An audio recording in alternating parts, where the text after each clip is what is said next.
നമസ്കാരം. മലയാളി വാർത്ത ഇൻസൈഡിലേക്ക് സ്വാഗതം. ആറന്മുളയിലെ വിവാദ വ്യവസായ പദ്ധതി രണ്ടാം പിണറായി സർക്കാരിന്റെ അവസാന നാളുകളെ കലുഷിതമാക്കുന്നു. ക്യാബിനറ്റിൽ മുഖ്യമന്ത്രിയും CPI മന്ത്രിമാരായ കെ രാജനും പി പ്രസാദും മുഖത്തോട് മുഖം നോക്കി യുദ്ധത്തിന് ഒരുങ്ങുകയാണ്. ഞാൻ മുഖ്യമന്ത്രിയാണെങ്കിൽ എബ്രഹാം കലൈമണിന്റെ പദ്ധതിക്ക് അംഗീകാരം നൽകുമെന്ന് മുഖ്യമന്ത്രിയും, താൻ കൃഷിമന്ത്രിയാണെങ്കിൽ പദ്ധതിക്ക് പകരം സ്ഥലം കണ്ടെത്തണമെന്ന് മന്ത്രി പി പ്രസാദും ഗീർവാണം മുഴക്കുകയാണ്. ഇതിനിടെ ഇടയ്ക്കും മുന്നിലും കേടില്ലാത്ത തരത്തിൽ പ്രശ്നം പരിഹരിക്കാൻ കഴിയാതെ CPI secretary Binoy Viswam കുഴയുകയാണ്. Nilambur election നാളെ നടക്കാനിരിക്കെ സംസ്ഥാന മന്ത്രിസഭ ആടി ഉലയുകയാണ്. പുറത്ത് അധികം അറിഞ്ഞില്ല എങ്കിലും മന്ത്രിസഭയ്ക്കുള്ളിൽ ചക്രവാത ചുഴി രൂപം കൊണ്ടിരിക്കുകയാണ്. കാലാവസ്ഥാ മുന്നറിയിപ്പ് വന്നില്ലെന്നേ ഉള്ളൂ.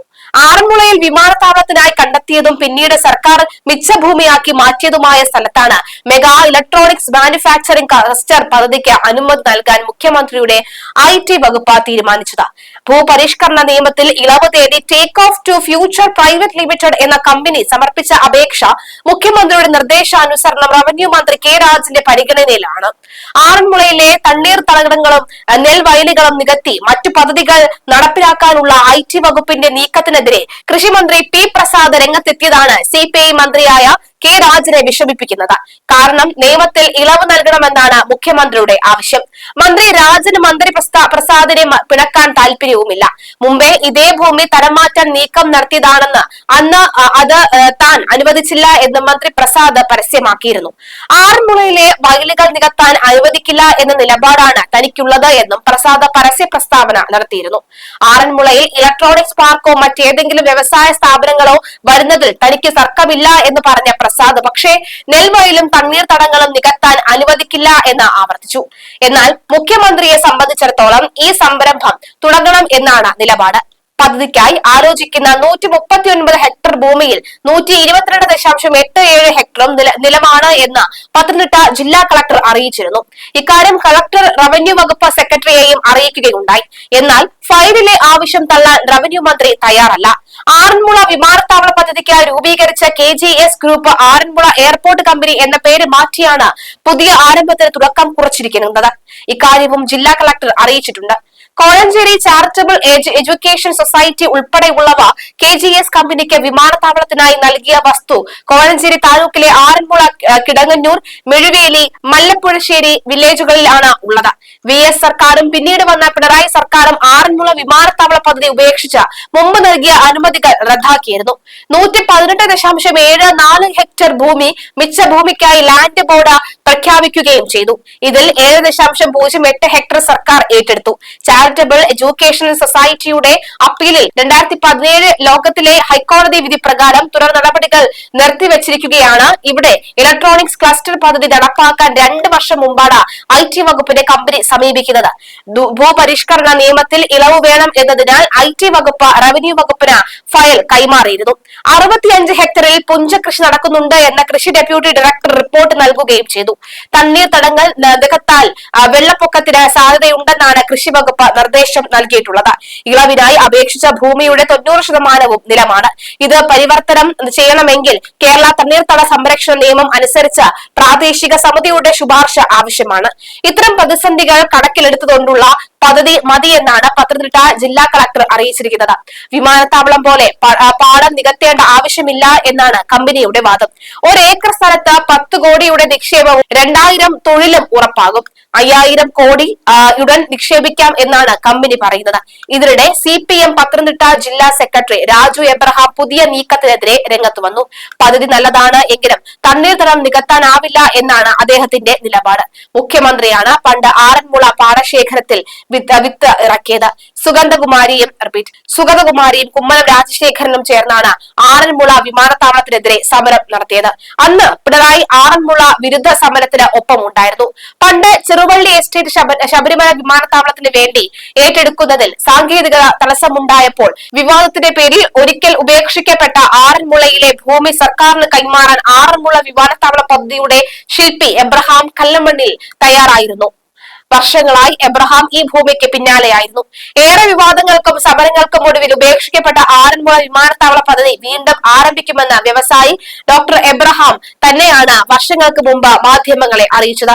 ഇതിന് മൗണ്ട് സിയോ ഗ്രൂപ്പാണ് നേതൃത്വം നൽകുന്നതെന്നും അദ്ദേഹം അന്ന് പറഞ്ഞിരുന്നു. 500 ഏക്കർ സ്ഥലത്ത് എയർ ടാക്സി സർവീസ് ഉൾപ്പെടെ ഉള്ള സംവിധാനങ്ങളാണ് ഒരുക്കുക എന്നും അദ്ദേഹം അറിയിച്ചിരുന്നു. നേരത്തെ NOC ലഭിച്ച 500 ഏക്കർ ഭൂമിയിൽ പ്രവർത്തനം തുടങ്ങാൻ കേന്ദ്ര സംസ്ഥാന സർക്കാരുകളെ ഉടൻ സമീപിക്കുമെന്നും അദ്ദേഹം പറഞ്ഞിരുന്നു.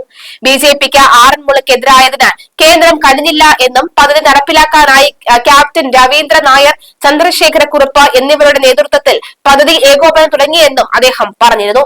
പ്രാരംഭ പ്രവർത്തനങ്ങൾക്ക് തുടക്കം കുറിച്ചു. സ്വാഭാവിക വനത്തിന്റെ സ്വഭാവത്തിലുള്ള ചെറുവള്ളി എസ്റ്റേറ്റ് വൻ പരിസ്ഥിതി നാശത്തിന് ഇടയാക്കുമെന്നും മികച്ച അനുയോജ്യമായ സ്ഥലം ആറന്മുളയാണ് എന്നും അദ്ദേഹം പറഞ്ഞു. നിലവിൽ ചെറുവള്ളി എസ്റ്റേറ്റിൽ വിമാനത്താവള പദ്ധതി സർക്കാർ പ്രഖ്യാപിച്ചേക്കുമെന്നും NOC ലഭിച്ച ഭൂമി അടക്കം വ്യവസായ വിമാനത്താവളത്തിനായി രംഗത്തിറങ്ങുന്നത് ചർച്ചയാവുകയും ചെയ്തു. NOC ലഭിച്ച ഭൂമി തൊട്ടടുത്തുള്ളപ്പോൾ പുതിയ ഭൂമി കണ്ടെത്തുന്നത് സാമ്പത്തിക താൽപര്യങ്ങൾക്ക് കാരണമാകുമെന്നും അണിയറയിൽ ചർച്ച നടന്നു. CPM ബിഷപ്പ് യോഹന്നാനും തമ്മിലുള്ള ഒത്തുകളിയാണ് ചെറുവള്ളി എസ്റ്റേറ്റ് ഏറ്റെടുക്കലെന്നാണ് ആരോപണം ഉയർന്നിട്ടുള്ളത്.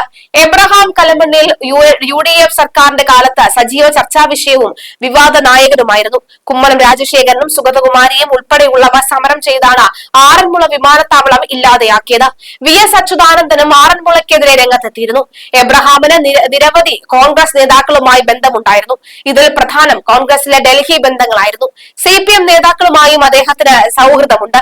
അതുപയോഗിച്ച് സ്വന്തം ഭൂമി വിൽക്കാനാണ് വ്യവസായിയുടെ ശ്രമം. ആറന്മുള വീണ്ടും സജീവമാക്കിയാൽ BJP പ്രക്ഷോഭവുമായി രംഗത്തെത്തും. കുമ്മനം കേരളത്തിൽ തന്നെയുണ്ട് എന്ന് എബ്രഹാമിന് നന്നായി അറിയാം. എത്ര കമ്മീഷൻ നൽകിയും ആറന്മുള വിൽക്കാൻ കലമണ്ണിൽ തയ്യാറല്ല. ആറന്മുള ലോകപ്രസിദ്ധമായ പുണ്യഭൂമിയും പുരാതന ക്ഷേത്ര ഗ്രാമവുമാണ്. ആറന്മുള ശ്രീ പാർത്ഥസാരഥി ക്ഷേത്രവും ആറന്മുള കണ്ണാടിയും പള്ളിയോടങ്ങളും ഇതര സാംസ്കാരിക കേന്ദ്രങ്ങളും ഈ പുണ്യഭൂമിയുടെ സ്വന്തമാണ്. 2007 കേന്ദ്ര സർക്കാരും UNDPയും ചേർന്ന പൈതൃക ഗ്രാമമായി ആറന്മുളയെ പ്രഖ്യാപിക്കുകയുണ്ടായി. 64 പുരാതന ക്ഷേത്ര ഗ്രാമങ്ങളിൽ ശുഗപുരവും പന്നിയൂരും കഴിഞ്ഞാൽ ഏറ്റവും പ്രസിദ്ധമുള്ളത് ആറന്മുള ഗ്രാമമാണ്. ഇവിടെയാണ് വയലുകളും കുടിവെള്ള സ്രോതസ്സുകളും തണ്ണീർത്തടങ്ങളും ശുദ്ധവായുവും മനുഷ്യത്വവും എല്ലാം നശിപ്പിച്ച അനിയന്ത്രിത ലാഭവും അധികാരവും ഉറപ്പാക്കുന്ന തരത്തിലുള്ള വിമാനത്താവളം കെട്ടിപ്പടുത്താൻ ശ്രമം നടക്കുന്നത്. പണത്തിന് മേലെ പരുന്തും പറക്കില്ല എന്ന ചൊല്ല് അനർത്ഥമാക്കുന്നതാണ് ആറന്മുള വിമാനത്താവളവുമായി ബന്ധപ്പെട്ട നിയമ ലംഘനങ്ങൾ.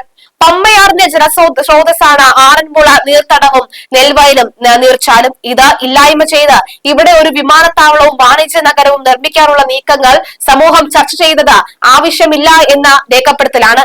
എന്നിട്ടും സമ്പത്തും ഭരണസ്വാധീനവും ഉപയോഗിച്ച ജനങ്ങളെ ഒന്നാകെ വെല്ലുവിളിക്കുന്ന കാഴ്ചയാണ് നിലവിലുള്ളത്. ഇവിടത്തെ ആറുകളും തോടുകളും പുനരുജ്ജീവിപ്പിക്കുകയും പരിരക്ഷിക്കുകയും ചെയ്യുന്ന പദ്ധതിയാണ് തങ്ങൾക്ക് വേണ്ടത് എന്നാണ് ആറന്മുള നിവാസികളുടെ കൂട്ടായ അഭിപ്രായം.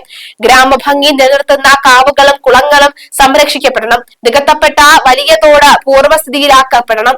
അല്ലാതെ വിമാനത്താവളവും മാളുകളും റിസോർട്ടുകളും അല്ല തങ്ങൾക്ക് വേണ്ടത് എന്ന ദൃഢതയുള്ള വാക്കുകളാണ് ഇവിടത്തുകാരിൽ നിന്നും ഉയരുന്നത്. അതുകൊണ്ട് തന്നെ കക്ഷി രാഷ്ട്രീയം മറന്ന ഐക്യത്തിന്റെ പൊൻതൂവൽ ഉയർത്തിയുള്ള പ്രക്ഷോഭമാണ് ഇവിടെ നടന്നു വരുന്നത്. ഒരു ഗ്രാമത്തിന്റെ നിഷ്കളങ്കമായ തുടിപ്പുകൾ ഈ പ്രക്ഷോഭത്തിൽ പ്രകടമാണ്.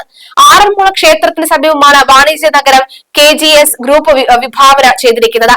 ഒരു നാടിന്റെ പൈതൃകം പൂർണ്ണമായും തുടച്ചു നീക്കുന്ന പദ്ധതിക്ക് രാഷ്ട്രീയ രംഗത്തെ ഒരു വിഭാഗത്തിന്റെ പിന്തുണയുമുണ്ട്. 2004 പ്രവാസി മലയാളിയായ Abraham കലമണ്ണിൽ mount Zion charitable education സൊസൈറ്റിയുടെ പേരിൽ വിവിധ വിഭാഗങ്ങളിലായി വാങ്ങിക്കൂട്ടിയ ഭൂമിയാണ് പിന്നീട് ഗ്രീൻഫീൽഡ് എയർപോർട്ട് പദ്ധതിയായി മാറ്റപ്പെട്ടത്. ഇതേ തുടർന്ന് പാടങ്ങൾ നികത്താനും കുന്നുകൾ ഇടിച്ചു നിരത്തുവാനും എബ്രഹാം കലമണ്ണിൽ ശ്രമിച്ചതോടുകൂടി തദ്ദേശവാസികളായ ജനങ്ങൾക്ക് ഒന്നടങ്കം പ്രതിഷേധവുമായി രംഗത്തിറങ്ങി.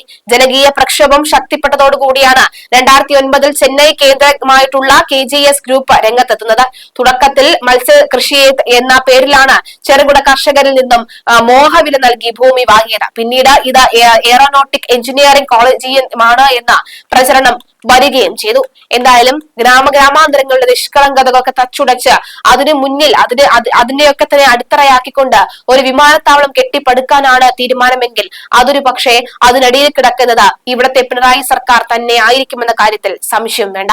വിമാനത്താവളം പൊളിച്ച പിണറായിയെ കൊണ്ടുതന്നെ പുതിയ പദ്ധതി അംഗീകരിക്കാനുള്ള ശ്രമത്തിലാണ് എബ്രഹാം. കോടികളാണ് പുതിയ പദ്ധതിക്ക് വേണ്ടി മുതലാളി ഒഴുക്കുന്നത്. ഇലക്ഷന് ഏതാനും മാസങ്ങൾ മാത്രം ശേഷിക്കെ പാർട്ടിക്ക് പണത്തിന്റെ ആവശ്യമുണ്ടെന്ന മുതലാളിക്ക് നന്നായി നന്നായി അറിയാം. CPIയുടെ എതിർപ്പ് മുതലാളി കാര്യമാക്കുന്നില്ല. CPIയെ കാണേണ്ട രീതിയിൽ കണ്ടാൽ മതി എന്ന് CPM നിർദ്ദേശം നൽകി കഴിഞ്ഞു. എന്നാൽ CPIക്ക് ലഭിക്കുന്ന കോഴ മന്ത്രിമാർക്ക് കിട്ടില്ല. അതിനാൽ അവർ എതിർപ്പ് തുടർന്നേക്കും. മന്ത്രി പ്രസാദിനെ സംബന്ധിച്ചിടത്തോളം ഇമേജാണ് വലുത്. മന്ത്രി കെ രാജന്റെ കാര്യവും വ്യത്യസ്തമല്ല. ഇനി ആര് തന്നെ എതിർത്താലും പദ്ധതി നടപ്പിലാക്കാനുള്ള ആർജവം മുഖ്യമന്ത്രിക്കുണ്ട്. അതാണ് എബ്രഹാമിന്റെ പ്രതീക്ഷ.